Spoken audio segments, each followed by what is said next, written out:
Hey everyone, it's your girl Layla. Welcome back to my channel.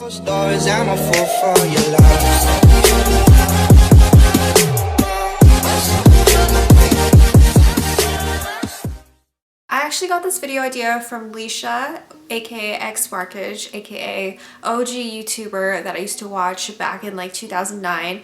She did this video on top favorite products of the decade, and she let her fans basically just like vote on their favorite products. But I want to talk about 10 of my own personal products that I thought made the whole entire decade. So from the year 2010 to the year 2020, these are my roundup of 10 products that I picked that basically made this decade and changed the beauty industry. Let me just take a sip of my iced coffee. We just went out for brunch today, me, Andy, and my mom. Their iced coffee is really sweet, but hopefully it'll wake me up. Okay, so if you guys are not already subscribed, make sure you hit the subscribe button below. Subscribe to my channel if you want to. I upload 3 times a week, Sunday, Wednesday, and Friday. So let's go ahead and get started. So let's start off with this blush from NARS. I don't know a single person that hasn't owned this blush. I got this a long time ago. I probably got this around like 2011, 2012. I still haven't finished it, but I do use it often. This is in my makeup bag, and I know it's super old and everything, but it hasn't broke me out thus far. Knock on metal, wood, knock on wood. But yeah, I've had this forever. Blushes last a long time for me. I don't cake my blushes on. I don't know anybody who cakes their blushes on, and yeah, they take a long time for me to finish. This is a $40 blush, which is why I clearly haven't gotten rid of it, even though like I have so much product left. It is a super old blush, but it still works really good. It still works amazingly, and I haven't really noticed a difference in the formula or anything like that. But yeah, this is just a classic blush. This is NARS's Orgasm. There is a bunch of NARS blushes that are really good that I used to have back in the day. I still have them in my makeup collection. I haven't pulled them out in a while, but this is just cult classic, everybody's favorite. It's a beautiful blend of a peach and a pink.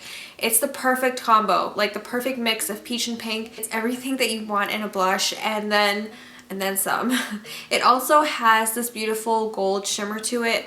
So I will try to swatch this for you. I know my camera like doesn't zoom in or anything like that, but I'll do like a finger swatch and I'll show you guys. So that's it right there. A beautiful color. And on the back of my hand, I'll kind of swatch it a little bit on the heavy side so you guys can kind of see it. So it is really pretty. It has that beautiful golden shimmer to it. Anytime the light reflects it, it just looks beautiful, and it's not too much golden shimmer where you end up your skin just looks yellow or something like that. But I do wear this, like I said, very often. I'm very shocked that I haven't actually finished this yet, but I've obviously hit pan on it. But yeah, this is definitely a cult classic. Like I said, I don't know anybody who hasn't tried this blush. This is amazing, and there's dupes for it galore.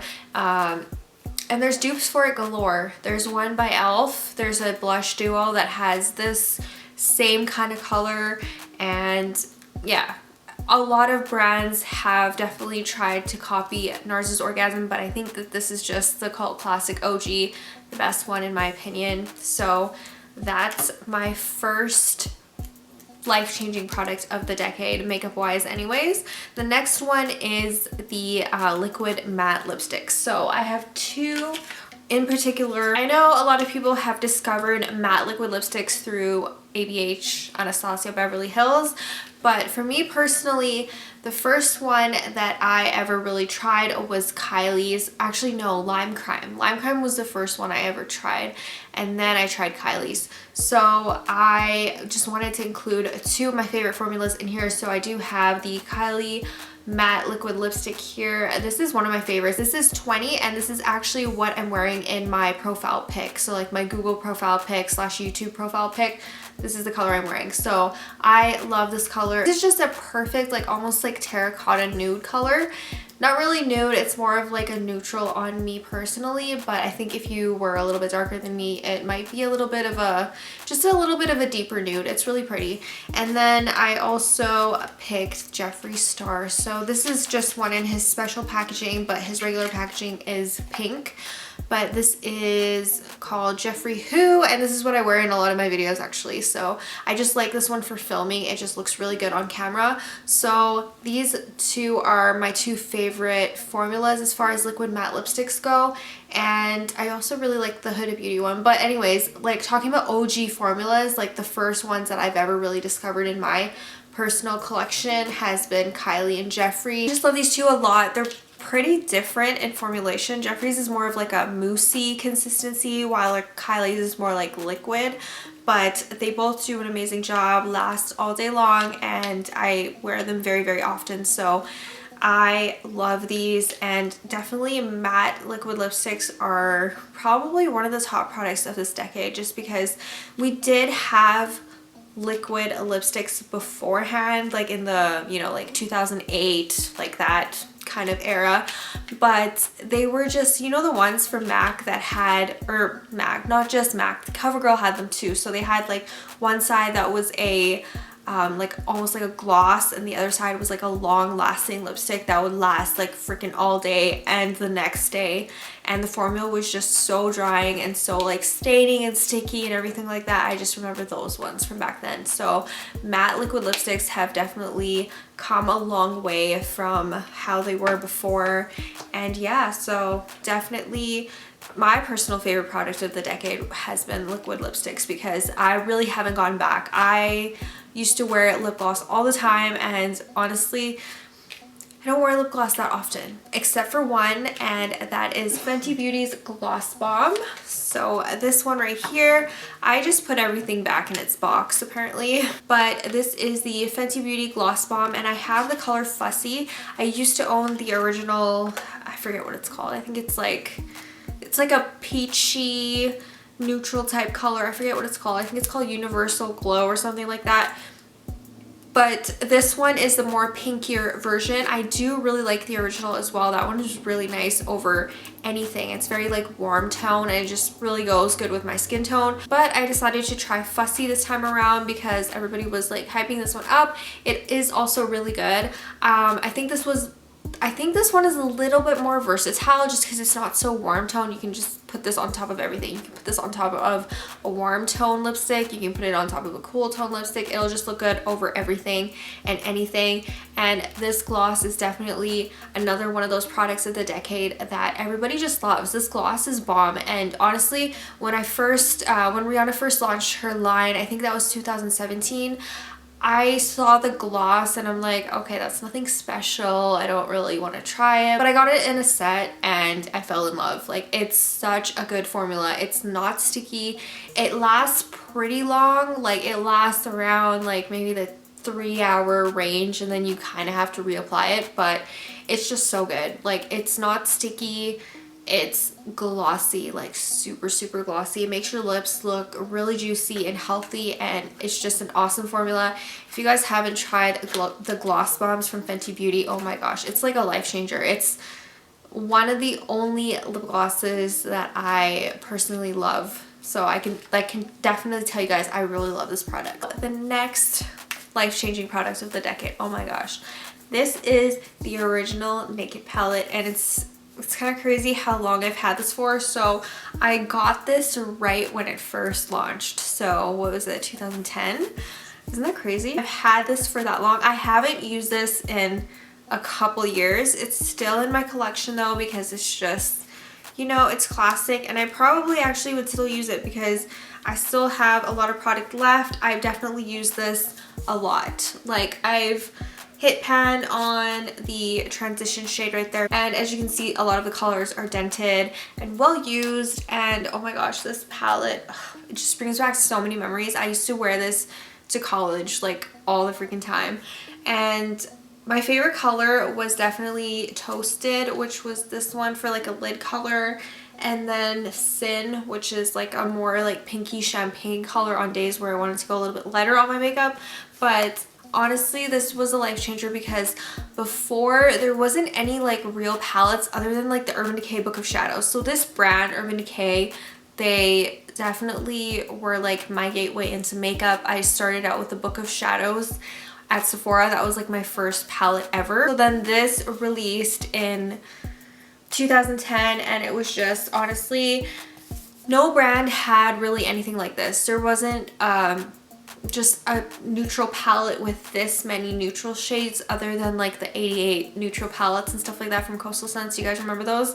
So there wasn't anything quite like this, like as far as like high-end, you know, like Sephora makeup goes. There was nothing quite like the Urban Decay Naked palette. There's so much stuff today that's like trying to look like this or has been based upon this palette, and there's been obviously other Urban Decay palettes that launched after this. Naked 1, this is Naked 1, so there was Naked 2, Naked 3, and then they relaunched this one, as well as a whole line of foundations and concealers and all of that stuff based on the Naked palette. So this was definitely life-changing, not only for the consumers, also Urban Decay, the brand. Next thing I'm going to be talking about is yet another palette. So this one launched in 2016, I believe. I'm pretty sure it was when the year that I went to Toronto, this came out, and I ended up buying like 2 of them and selling one. Yeah, I'm pretty sure that was 2016. So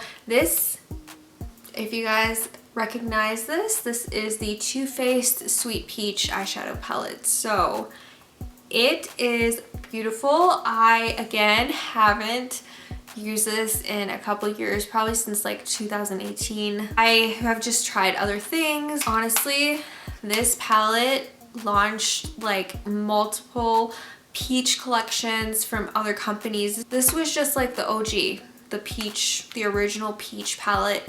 There was also, what's it called? A whole like collection from Too Faced launched after this. I had blushes, concealers, foundation. I'm using the Too Faced Peach Matte Comfort Matte Foundation, by the way. Also, like, yeah, so they had a whole line after the success of this palette. So this is the original. Oh my god. I forgot how amazing this one smells. It smells just like peaches, like peach candy. Oh my god. So love this palette. Again, like cult classic. Everybody and their mother has tried this palette and loved it. So I haven't heard a lot of people talk about it. I feel like there's been just so many makeup launches over the past like 3-4 years that nobody really pays attention to products like this that are just like classic, and they're also amazing. Like all of these shades in here just blend so well together. They work so well together. I used to use this like every day. I don't know if you guys can tell, but like this color right here, there's like a huge dent in there. In this one as well, and then like a lot of like that one definitely for sure. Bellini I used a lot. This green color I would always use on my lower lash line. It would go so good with that Bellini color. And then of course, you know, the transition shades. There's like dents in this palette. I've definitely loved and used this palette a lot. I feel like all of 2016, ever since this one came out, I used this palette all year after that. So definitely love this palette, and again, a lot of other brands have jumped on the peach bandwagon after this one was released. So before I get into other things, I do want to talk about one more eyeshadow palette that again was a game changer. This is the one that came out after the Too Faced Sweet Peach palette that everybody went crazy for, and I was a little bit late on this one. I got this in 2017. I had to wait because this was out of stock for so long. I think this one did also come out in 2016, probably like August, around August, September-ish, like before fall. Everybody went crazy over it. I kind of like missed it. I just kind of like looked over it and I was like, whatever. I think I might have even got this in 2018. I don't remember. But whenever this one came out, I got it the year after and I used it all year. So I used this, I'm pretty sure I used this all of 2017. I traveled with this palette, like it's just a fave. So I don't know if you guys can tell, but this is the Modern Renaissance from Anastasia Beverly Hills. This is a brand new palette because my other one is just completely beat. I used a lot of the colors up and I hit pan on a lot of them. Anastasia eyeshadows, they're pretty easy to finish. So if you're looking for an eyeshadow palette that you get your money's worth out of, that you can finish in like, you know, if you used it every single day for like a year or something like that, you would actually probably finish this whole entire palette. Anastasia is a great brand for that if you're actually trying to finish your makeup. So this is what this palette looks like. My favorite colors personally are this one in Buon Fresco, and then I really like the one beside it. So these, basically these three right here. So this would be like a lower lash line color, this would be my transition, and then this one would be my lid color. So love this palette. It literally has everything. It has a brow bone shade, it has a dark brown to darken up your outer V. It's just a really, really gorgeous palette. And then it has these two like pink colors that you can just, if you want something like nice and pink and bright, you can definitely use those ones. It's definitely a really good, this is a palette I see myself wearing on my wedding day because it just has those like romantic shades in here. This palette is so good. And again, it's definitely been one of those palettes that is unique, okay? Like it's unique for its time. It's pretty original. During the time that it was released, there was really nothing on the market quite like it. And now there's a lot of palettes that try to create the same sort of color scheme. I've noticed a lot of brands like the Huda Beauty Rose Gold, for example. That one is kind of similar color story to this one, and a bunch of other brands, of course. So love Modern Renaissance. Definitely a classic, definitely a game changer for the 2010s. So next product I'm going to be talking about is BB cream. So I have two of them here, and this is something that I discovered at the beginning of the decade. I probably started using BB creams back in around 2012, and I stopped wearing foundation until I think it was like 2016. So I was obsessed with BB creams for a good like 4 years of my life, and I still really like them for the summer months. They're still really good. And when I was on vacation the last time, this is all I wore because my skin just, it got burned. Like my skin just burns really easily. So in the summertime, I just definitely like BB creams. So this one is a more like, I don't really like this one, to be honest with you. I did a lot of BB cream reviews on my channel in the past, and they've done pretty well. So I might do a review on this particular BB cream and tell you guys why I don't like it. But it's just, it doesn't have a lot of coverage at all. Like BB cream is a product that gives you SPF and it gives you coverage, and it just looks natural, and it's just pretty, it's pretty moisturizing. It's kind of like a tinted moisturizer, but better, if that makes sense. So this particular one is not my favorite, but I do really like this brand. So this is a Skin 79 one, and then this one is a Leo Ellie one. They are both SPF, I think this one, yeah, they're both SPF 30 PA++, so they definitely protect your skin in any kind of weather situation. If it's really hot outside and really sunny, or if it's like cloudy, there's still UVB rays in the air, and they protect your skin. So these are really great products. And if you're not one to really like foundation or anything like that, BB creams. And I know that they went into the Western market in maybe like about 2013, like about a year or so after I discovered them, but I definitely prefer the Korean BB creams and the Asian BB creams over the Western BB creams personally. So that's that. Okay, so the next product I have here, again, another OG. Love this stuff. So this is the MAC Mineralized Skin Finish, and to be fair, these, the first time I discovered them, and I believe this was around the first time that they launched, was 2009, a year before the 2010s, but I've definitely repurchased like a lot of them and purchased many of them. So basically what they are, if you haven't seen these before, they have highlighter versions and they have blush versions. They also have these mineralized skin finishes, which are like the classic MAC. So it has like kind of like a gradient effect, if you guys can see this. This particular one is called Redhead. So it goes from a highlighter color to a blush. So I just remember the hype around the beginning of the decade when everybody and their mother was just like purchasing MAC like crazy, and stuff would sell out super fast, and MSFs were just really popular and really hyped up.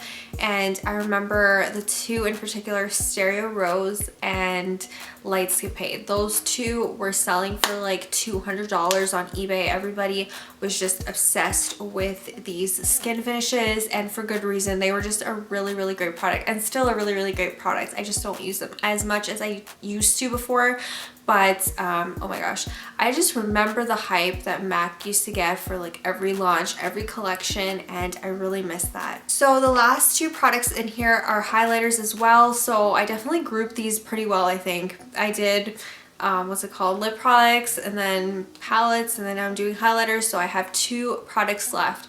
Again, next product, life changer of the decade, has been the Jeffree Star Skin Frost. So his brand, I think, yeah, it just celebrated its 5-year anniversary. These are a product that Jeffree created because the traditional highlighter is just too small apparently. So if you guys want to see a regular MAC MSF compared to the Jeffree Star Skin Frost, I think we all know that these are like jumbo size.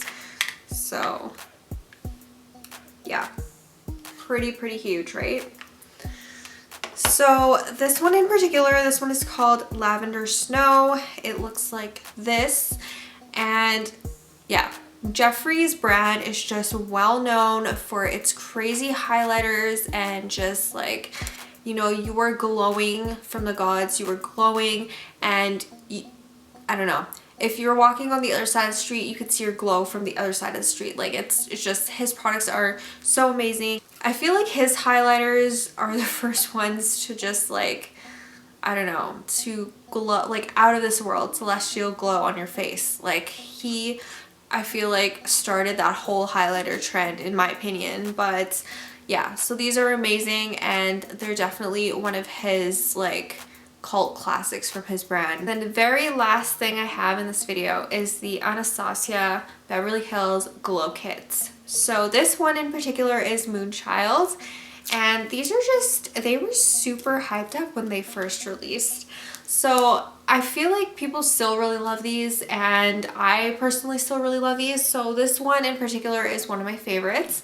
I feel like I need to use this more often. I'm kind of one of those people that I have to see something in my makeup room, like I have to see it on top of my vanity or just like close to me in my makeup bag or something for me to actually use it, like, and I would use it every single day. But this has been just like in my makeup collection, and I haven't pulled it out in a while, but I really do need to because this palette is so freaking pretty. It just has the most unique shades in here, and I feel like that's the thing with Anastasia Glow Kits, or you're gonna find shades that you wouldn't normally find in other highlighter palettes, and I feel like a lot of brands have jumped on the bandwagon. Kat Von D, what else? Bad Habit Beauty. I just really like these. There's a bunch of them. Nicole Guerrero actually has one as well as a collab with them. That one is really nice. That's one of my favorite glow kits ever. There's the Aurora Glow Kit. There's so many of these, and they're just so good. They come with 6 shades, and I think they're only around like the $40–50 price range. So yeah, these are great. Love them. And again, another life-changing product of the decade. A lot of people just love that product. So that is pretty much it for my favorite 10 products of the 2010s. I hope you guys enjoyed this video, and I will see you guys soon in my next one. Don't forget to hit the subscribe button below, subscribe to my channel, and I will see you guys soon. Bye.